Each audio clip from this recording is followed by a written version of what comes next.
ನಾನೇ ಮಾಡಿಸ್ಕೊಂಡಲ್ಲ pre wedding shoot. ಅದಕ್ಕೆ congratulations.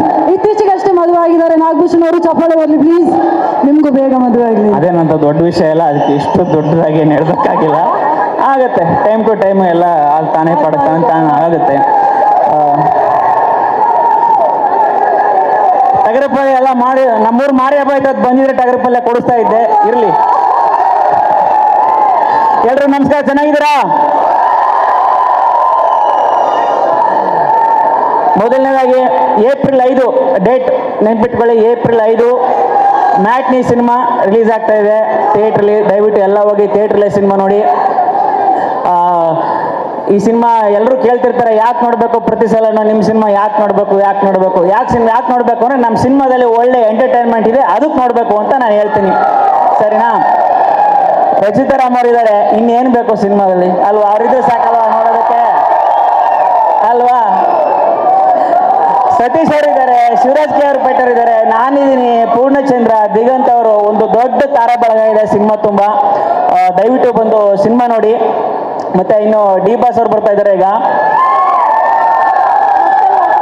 ಯಾವ್ದಾದ್ರು ನೀವು ಹಾಸ್ಪಿಟ್ಲಿಗೆ ಹೋದ್ರೆ ಏನು ಹೇಳ್ತೀರಾ? ಈಗ ಒಬ್ರು ಹೋದ್ರೆ, ನಾನು ಆ ಡಾಕ್ಟರ್ ಹತ್ರ ಹೋಗಿದ್ದೀನಿ, ನೀನು ಹೋಗು ವಾಸ ಆಗುತ್ತೆ ಅಂತ ಹೇಳ್ತೀನಿ ಅಲ್ವಾ?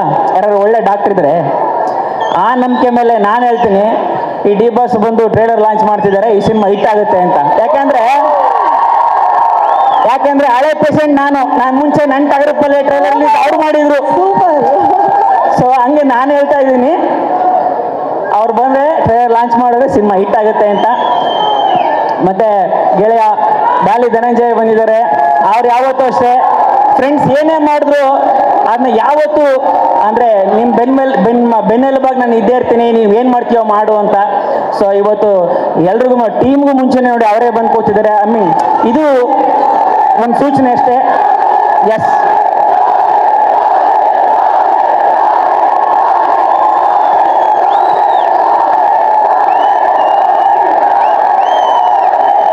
ಡಾಲಿ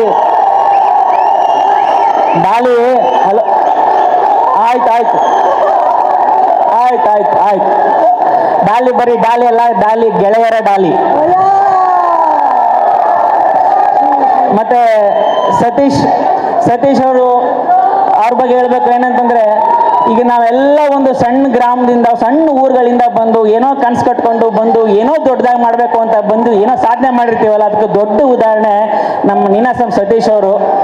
ಒಂದು ಸಣ್ಣ ಕುಟುಂಬದಿಂದ ಬಂದು ಇಷ್ಟೊಂದು ದೊಡ್ಡ ಸಾಧನೆ ಮಾಡಿದ್ದಾರೆ, ಈ ಮಟ್ಟಕ್ಕೆ ಏರೋದ್ರಲ್ಲಿ ಸತೀಶ್ ಅವರು. ನನಗೆ ಅವ್ರ ಪರಿಚಯ ಆದಮೇಲೆ ನಾನು ಅವ್ರನ್ನ ಯಾವತ್ತು ನನಗೆ ಬೇಜಾರಾದರೆ ನಾನು ಸತೀಶ್ ಫೋನ್ ಮಾಡ್ತಾ ಇದ್ದೆ, ಹಿಂಗೇನೋ ಬೇಜಾರಾಗ್ಬಿಟ್ಟಿದೆ ಸತೀಶ್, ಏನು ಮಾಡೋದು ಅಂತ. ಅವಾಗೆಲ್ಲ ಕರೆದು ಉಗಿದು ಉಪ್ಪು ಖಾರ ಹಾಕ್ತಿದ್ರು ಚೆನ್ನಾಗಿ. ನಿನ್ಗೇನೋ ಯಾವ ಬಂದಿದೆ, ಎಲ್ಲಿದ್ದೆ ನೀನು, ಈಗ ಎಲ್ಲಿಗೆ ಬಂದಿದೀಯಾ, ಖುಷಿ ಪಡೆಯ ನೀನು ಅಂತ. ಅಂದರೆ ಆ ಥರದ್ದು ಮೋಟಿವೇಟ್ ಮಾಡ್ತಾ ಇದ್ರು ನಮ್ಮನ್ನು ಯಾವಾಗಲೂ ಸತೀಶ್ ಅವರು. ಅವ್ರಿಗೆ ಒಳ್ಳೇದಾಗಬೇಕು. ಮತ್ತು ಮೊದಲನೇ ಬಾರಿ ಒಬ್ಬರು ಮಹಿಳಾ ನಿರ್ಮಾಪಕರು ಈ ಸಿನಿಮಾ ಪ್ರೊಡ್ಯೂಸ್ ಮಾಡಿದ್ದಾರೆ. ಈ ಸಿನಿಮಾ ಫೀಲ್ಡಲ್ಲಿ ಈ ಥರ ಮಹಿಳಾ ನಿರ್ಮಾಪಕರು ಇರೋದು ಕಡಿಮೆ, ಅವ್ರಿಗೆ ಒಳ್ಳೇದಾಗಬೇಕು.